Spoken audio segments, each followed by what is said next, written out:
Hello, Craftlings, and welcome back to the Minecraft Short Stories podcast. In this episode today, we have a listener story by Sam. It is called The Skeleton's Revenge, and I actually really like the story. I edited it a little bit, but I know you guys will really love it too. If you too would also like to submit a short story, go to the Submit a Short Story page on minecraftshortstories.com. There is a link inside the description. While you're down there, go to the YouTube channel. If you'd like to see your 3 or 4-way collab, I will do that at 1,000 subscribers. So if you want to see that happen, maybe click the subscribe button. Anyways, let's get right into the story.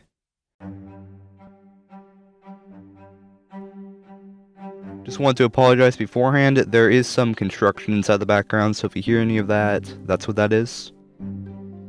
But, The Skeleton's Revenge. This story is by Sam.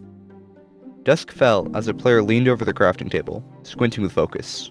He placed the last piece of iron in the top middle slot, and the materials fused together into a fresh iron sword, which he picked up with great care. After mining the table, he patted his pockets, making sure they were still full, and set out into the night in search of a safe place to stay. This player's name was Tom, and he wasn't much for fighting. He was mostly for safety and tried to make things as safe and as protected as possible when he could. By now the sun was sinking well below the horizon, and a dark misty haze was settling. Tom was trembling, and perspiration grew on his forehead with every step due to the clunky iron boots on his feet. Groans and hisses began to appear in the small oak wood around him. Beyond that wood was a plains biome, which he desperately wanted to get to, so that he had open ground which would make it easier to run. Bam, something smacked him from behind. He spun around on full alert and saw Deadeye staring straight back at him. It was a zombie. Foamy drool spilt from its mouth, and it was displaying rotted bones all over. He swung his newly crafted iron sword aimlessly, striking the zombie straight in the chest, reducing it to a cloud of smoke, which twirled off the ground in a small spiral. Tom rubbed his back gingerly, where the zombie had struck. It hurt pretty bad, but right then, Tom was focused on something else entirely. A crowd of mobs emerged from a gap in the trees, cornering him by a large trunk. Zombies groaned, spiders hissed, Endermen shrieked, and skeletons made their usual click-clack of bones smacking against each other. Tom backed up against the trunk so that the Enderman couldn't teleport behind him, and then notched an arrow on his enchanted bow. He had gotten the bow from a villager for 20 emeralds, back when he had lived in a village. He let a few arrows fly, killing a few zombies that were leading the pack. Sadly, he also hit a wolf, whose eyes turned red and began to charge. He pulled out a few bones and threw one into the woods, which distracted the wolf for the time being. Then he went back to shooting arrows. After killing a few spiders and skeletons, he had to reach back into his pack to get more. He quickly felt the tip of one and pulled it out. He didn't realize that was one of the slowest arrows he had collected from a pack of strays that attacked him at a snowy village. A grin spread across his face as he shot arrow after arrow, harming and slowing the mobs to crawl at the same time. Once they got closer, his grin faded, and he pulled out his new iron sword. Swinging it as hard as he could, he charged into the crowd and began killing mob after mob, till all he could see was smoke. Tom leaned against a tree and began to chug down a healing potion when an arrow flew by his face and planted itself into the bark of the tree next to him. He sighed and pulled out his bow once more, sending an arrow flying into the mist. He heard a satisfying thunk, and finally the mist cleared. A single skeleton appeared about 10 blocks in front of him, with the arrow he had just shot lodged in its skull. Before it could land another shot, the angry skeleton fled into the woods. That was odd, Tom thought. After that, the sun rose in the sky, and he set to work on building a small safe house in a cave. By the time he was finished furnishing it and building a small safety bunker, it was night. He stayed in this house almost the whole night, but in the last hour, a zombie broke the weak oak door that was his only protection from the woods. After killing the zombie, he got ready to set up a new door. Just then, the same skeleton he had shot in the head entered his house. It startled him to see it again, even though he knew he could make quick work of it. Right before he slashed his sword, he froze. He could see a certain fury in its eyes that he had never seen before in any other skeleton. It worried him.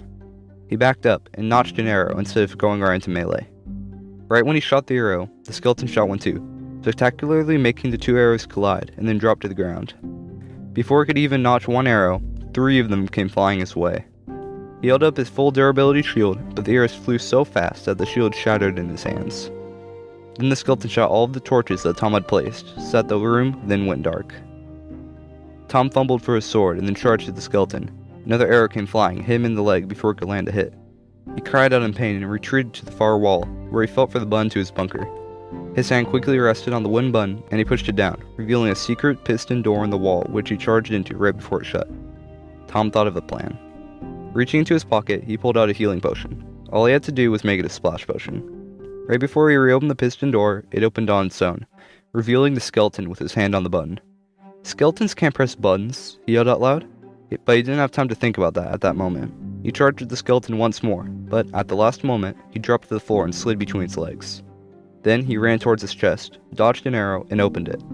After rummaging around for a bit, he eventually uncovered 5 blaze powder and 2 gunpowder. An arrow struck the chest between his legs, and he sprinted to his brewing stand. After putting in the blaze powder and gunpowder, he placed a healing potion on its stand.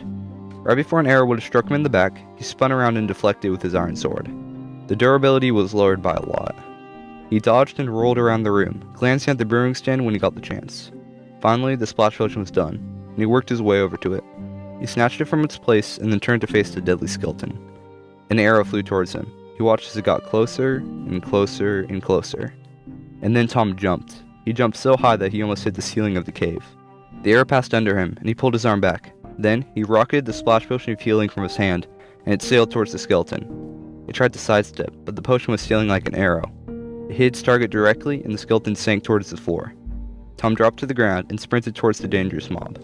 His legs pounded on the wooden planks that he had placed. He pulled out his sword and then, bam. The only thing left in the house was Tom and a small cloud of smoke, which twirled off the ground in a small spiral. The end.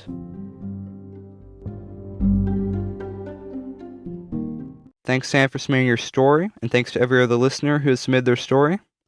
If you too would also like to do that, like I said, just go to the website, link inside the description, or go to minecraftshortstories.com, which I guess is the website, but if you want to type it in manually, it's minecraftshortstories.com, all lowercase, no spaces, and then go to the submit a story page.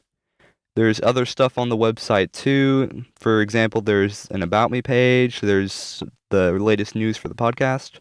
You can also sign up for the bonus email on the podcast. But I will see you guys next week.